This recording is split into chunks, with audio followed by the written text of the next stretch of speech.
Hello నమస్తే అండి, welcome to కరిమాస్ kitchen. ఈరోజు నేను కాకరకాయ అండి చాలా ఈజీగా ఎలా తయారు చేయాలో చూపిస్తాను. చాలా బాగుంటుందండి. ఇది మనకు రైస్లోకి కానివ్వండి, దాల్లోకి సైడ్ డిష్గా యూజ్ చేయొచ్చు. చేసుకోవడం కూడా చాలా ఈజీ. మనము ఈరోజు వెల్లుల్లితోటి చాలా సింపుల్గా ఈ కాకరకాయ ఫ్రై అనేది తయారు చేసుకుందామండి.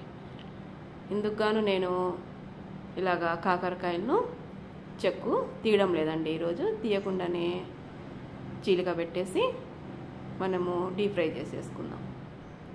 ఆయిల్లో వేసి డీప్ ఫ్రై చేసుకుందాము. విత్తనాలు కొంచెం ముదిరినవైతే నేను తీసేసుకున్నాను. ఇలాగా మొత్తం ఘాటు పెట్టేసి ఆయిల్లో వేసి డీప్ ఫ్రై చేసుకుందాం. సూపర్ టేస్టీతో మనకు చాలా ఈజీగా తొందరగా అయిపోతుందండి. ఒక 2 నుంచి 3 నిమిషాలు ఇలా ఆయిల్లో డీప్ ఫ్రై చేసుకొని తీసేసుకుందాం. ఇక్కడ ఉప్పు, కారం, తర్వాత వెల్లుల్లి వేసి మనము మిక్సీ పట్టేసుకుందామండి. కారం, వెల్లుల్లి, కారం. ఇక్కడ ఒక ప్యాన్ పెట్టేసి ప్యాన్లో 1 స్పూను ఆయిల్ వేయండి. తర్వాత మనము ఫ్రై చేసుకున్న కాకరకాయల్ని తీసుకొని అందులో మనం తయారు చేసుకున్న ఈ వెల్లుల్లి కారాన్ని స్టఫ్ చేసేసి మొత్తం ఫ్రై చేద్దామండి. చాలా ఈజీ, సింపుల్, తొందరగా అయిపోతుంది. ఎక్కువసేపు స్టవ్ దగ్గర నిలబడి వంట చేయలేమండి.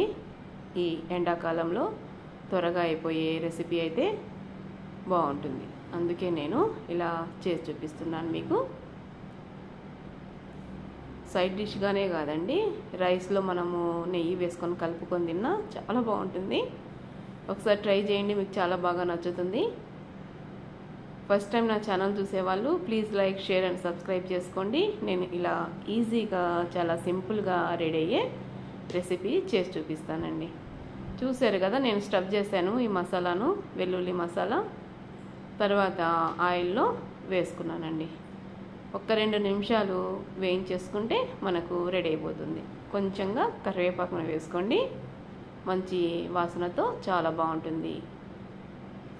ఇలాగా ఒక 2-3 సార్లు కలుపుకుంటూ మనము ఈ వెల్లుల్లి కారం కొంచెం వేగేంత వరకు మగ్గించేసుకోండి. పైనుంచి కొద్దిగా ఈ వెల్లుల్లి కారాన్ని చల్లుకోండి.